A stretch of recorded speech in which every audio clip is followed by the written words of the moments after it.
কোনো জবাব কিন্তু আমরা পুলিশের থেকে পাচ্ছি না। শান্তিপূর্ণ এই আন্দোলনে কেন পুলিশ লাঠিচার্জ করলো? এখানে পুলিশের যারা কর্তা রয়েছেন, আধিকারিক রয়েছেন, আমি জিজ্ঞেস করছি আপনারা লাঠিচার্জ করলেন কেন? নির্যাতন চালাচ্ছে দেখুন পুলিশ, মহিলাদেরকে এখানে হেনস্থা করা হচ্ছে, কার্যত ধাক্কাধাক্কি পরিস্থিতি তৈরি হচ্ছে, লাঠিচার্জ করার চেষ্টা হচ্ছে, লাঠিচার্জ করার চেষ্টা হচ্ছে।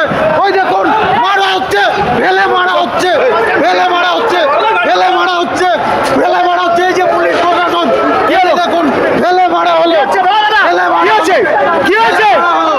ওই যে ফেলে মারা হলো,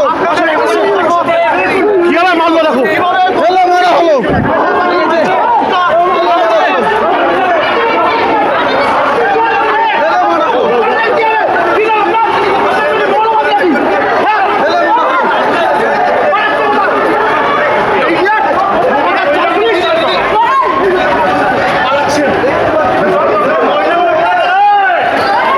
দেখুন একজন মহিলাকে আটকাতে বিশাল বাহিনী, পুরো ফোর্স, বিশাল বাহিনী দেখুন।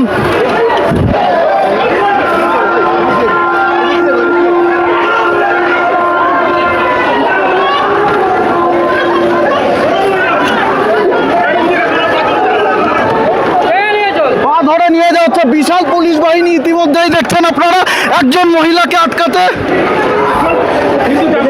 একেবারে বডি আর্মার শিল্ড নিয়ে একেবারে বিশাল পুলিশ বাহিনী, হেলমেট, বডি আর্মার, লাঠি, পুরোপুরি ভাবে যুদ্ধকালীন তৎপরতা নিয়ে মোকাবেলা শুরু হয়েছে কলকাতা পুলিশের।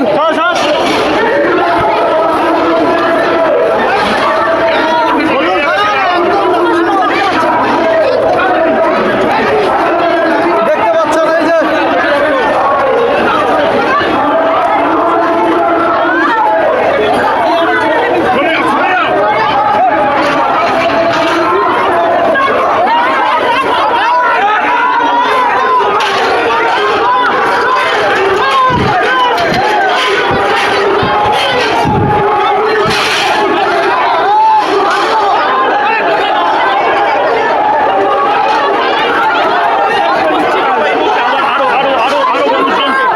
দেখুন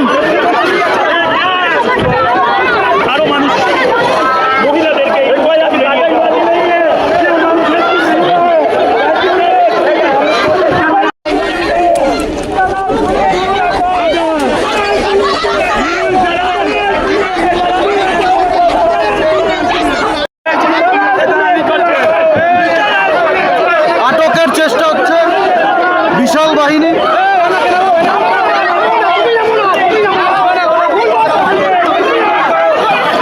ধস্তাধস্তি, লাঠিচার্জ, টেনে হিচড়ে মহিলাদেরকে নামা হলো, টেনে হিচড়ে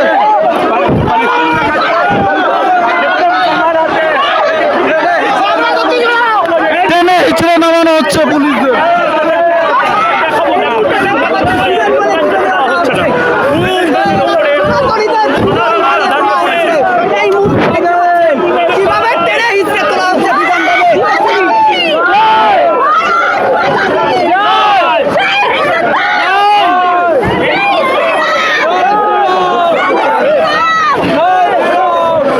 মানুষরা যেন গরু ছাগল, আচ্ছা গরু ছাগল তুলছেন না মানুষ তুলছেন ম্যাডাম, গরু ছাগল তুলছেন না মানুষ তুলছেন, মানুষ না গরু ছাগল তুলছেন আপনারা, মানুষ না গরু ছাগল তুলছেন, একটু বলুন কি অন্যায় করেছে এরা, কি অবস্থা করছে? মানুষ তুলছেন না গরু ছাগল তুলছেন, মানুষ তুলছেন না গরু ছাগল তুলছেন ম্যাডাম, একটু বলুন।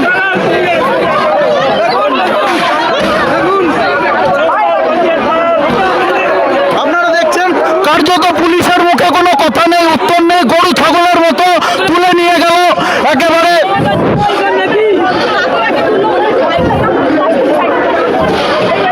কি বলবেন, কি বলবেন?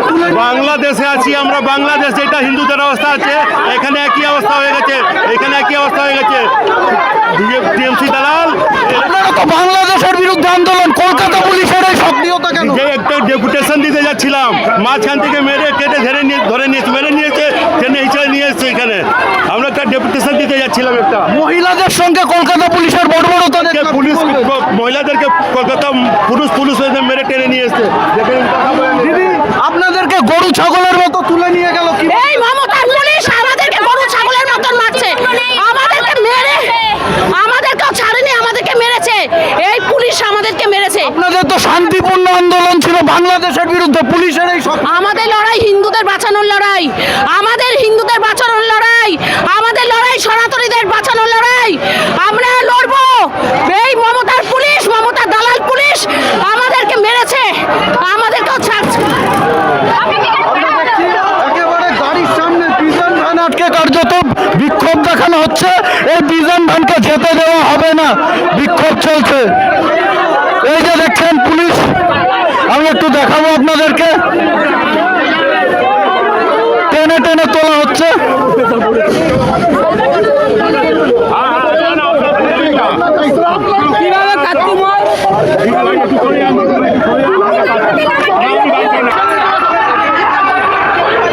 কি হচ্ছে দিদি একটু বলুন, বাংলাদেশে হিন্দুদের উপর এত অত্যাচার হচ্ছে, কে মেরেছে? পুলিশ মেরেছে। তার প্রতিবাদে আমরা এসেছি এখানে। পুলিশ মেরে আজকে কি করছে? হিন্দু হয়ে আজকে আমরা সুরক্ষিত নই আমাদের দেশে।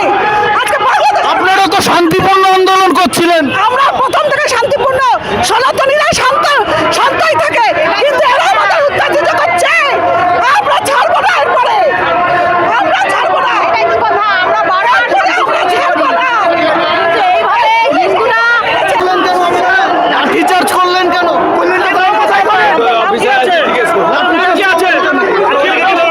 লাঠিচার্জ কি পোস্ট কি নাম আছে বলুন? মনোজ ঠিক আছে, লাঠিচার্জ কেন?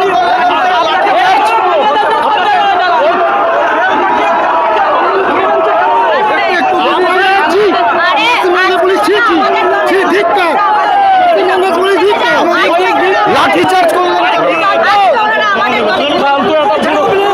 কোনো জবাব আমরা পুলিশের থেকে পাচ্ছি না। আপনারা দেখতে পাচ্ছেন কোনো জবাব কিন্তু আমরা পুলিশের থেকে পাচ্ছি না। শান্তিপূর্ণ এই আন্দোলনে কেন পুলিশ লাঠিচার্জ করলো? এখানে পুলিশের যারা কর্তা রয়েছেন, আধিকারিক রয়েছেন, আমি জিজ্ঞেস করছি আপনারা লাঠিচার্জ করলেন কেন? সরকার এই বর্তমান সরকার বাংলাদেশের মুসলমানের সাপোর্ট করছে। একটু হাওয়া করুন।